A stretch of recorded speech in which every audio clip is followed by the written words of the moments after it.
Cancale, a quiet village on Brittany's Emerald Coast. Vast expanses of ocean floor fill, are laid dry, then fill again. One of the most severe tidal ranges in the world. I was fascinated with this area as a boy, reading in the adventures of the Scarlet Pimpernel that you could, when the tide was out, walk or even drive to islands like Mont Saint-Michel. Here, Olivier seems, in some sense, to be realizing his boyhood dreams. Take, for example, his dessert shop, Grain de Vanille.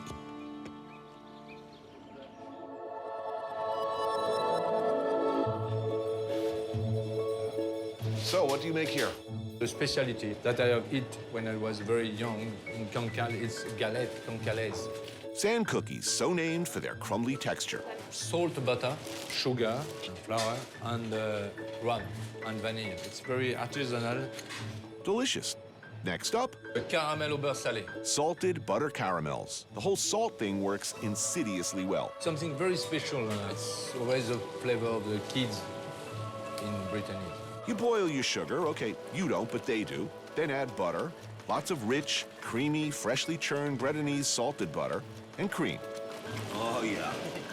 Then you jam your nuts in there and sort of churn them around. Not too hard. Getting hot? Great. Because now you pour the stuff on a trays and allow to cool. Why no machine? It's very expensive, one machine. So if I have one machine, I'm trying to make a lot. Right. You forget the quality. We don't have the obsession to make always more and more. Are you okay? Your life is okay like that? Do you need a machine?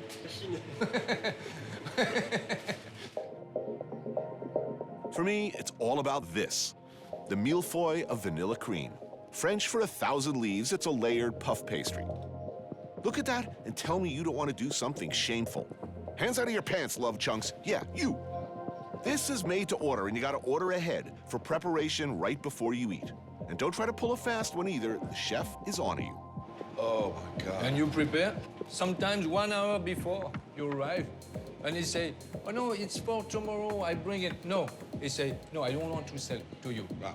It's now, you eat now. You eat in 2 hours. Right, because tomorrow it's finished. yeah, it's soggy. Yeah. Momentarily considering just jamming one in my pocket, I instead place an order now to have one after dinner.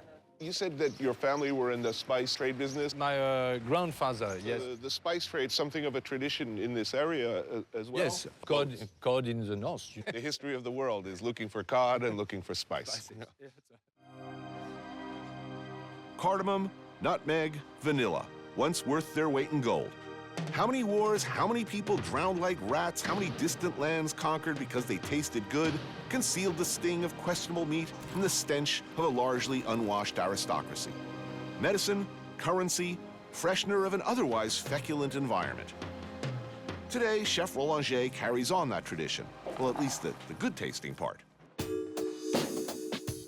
It was the signature of our cuisine during 30 years to use a lot of spices. He makes a very well-known and very good business from 20 original blends and 12 different oils. Like this stuff, Dream of Cochin, named for the Indian city once the center of the spice trade. It's very nice with cream or milk or French cheese. The very best, rarest, most expensive spices are sorted, roasted, and mixed. Then, a final step. We put in an oven. It's about 50, 60 degrees to dry them and marry the flavor. We are always in creation. Forget people who say that French cuisine is closed, written forever. It's not a museum, it's a way. Always it's a way.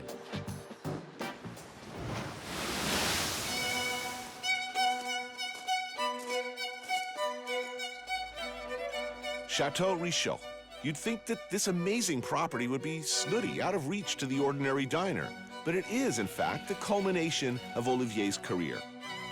This is a place where he hopes fine dining can become more accessible, more democratic, and generally easier. We are a little bit like in Vietnam or in China or in India. We serve many things at the same time, so it depends on our appetite. What's really revolutionary about the Chateau is the simultaneous presentation of dishes, also its mixed influences, shockingly uncharacteristic of fine French cooking in the past.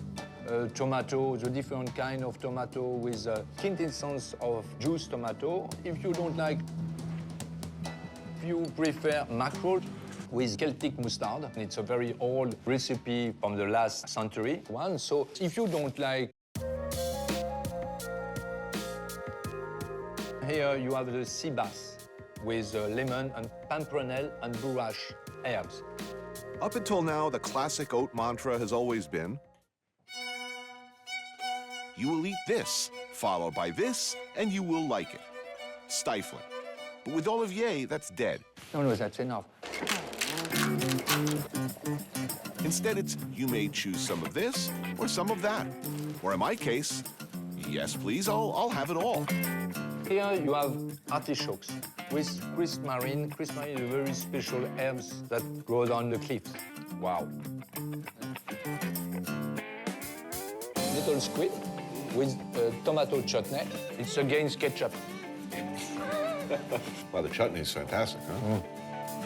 Olivier further wanders from the haute status quo by allowing foreign influences in his preparation of local ingredients. Now we have lobster with cacao and zucchini and lemon.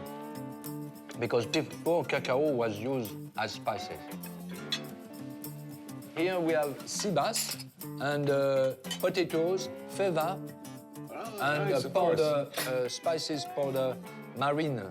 Perfect happiness. A cart arrives carrying every imaginable type of dessert. Because when you see dessert like that, you are again a little boy. No kidding. While a lesser man might not hold out, mowing through that cart until he gained 4 pant sizes, I've got a date with the millefeuille. I can almost hear it calling my name.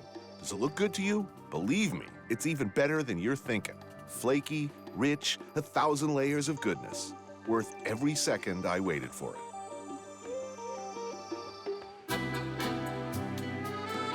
I need something I can carry a baguette under my arm with pride. When studying group behaviors at some psych research facility of the future, perhaps the purchasing habits of tourists in Brittany will be the subject for serious inquiry. What could explain the sudden urge by masses of otherwise reasonable people, the compelling need to buy a blue and white striped nautical shirt? We try to dress appropriate to the countries we're in. I think it's about experiencing the local culture. I think the stripes are for when you fall off a boat, people can see you. Every visitor to Brittany is, at some point it seems, jerked robotically into one of the scores of gift shops where they must and do end up buying the uniform of all those who've been to France. Why? You rarely see a Frenchman in one of these things. That doesn't stop veteran cameraman, or should I say, Emmy Award-winning director of photography, Zach Zamboni. Not that there's anything wrong with that. What? It's, I admire your alternate lifestyle, and I support it. We lesser creatures have learned over the years and over the thousands of miles we've traveled to humor his occasional acquisitive whims, as we know how much worse it can get. Oh, he may look mild-mannered, but he's seething with inner turmoil, a bottled-up volcano of suppressed rage with a potential for violence. The resemblance to a young Hunter Thompson is worth noting with caution. Du cheval? The cheval. Yeah, ride horses. Oh, that was clearly rowing. See, you're good. You know, get that six-pack action going on there. Me, could use a little roomier. I gained 10 pounds this year. 10 pounds? On the show. Because of this show. Really? Yeah. Don't look accusingly at me. What? You signed on for this cruise, Gilligan. So if Zach wants a damn fisherman shirt, he gets one. And if he insists we all get one so he can feel better about his lifestyle choices, I feel obliged in the interests of the production to go along.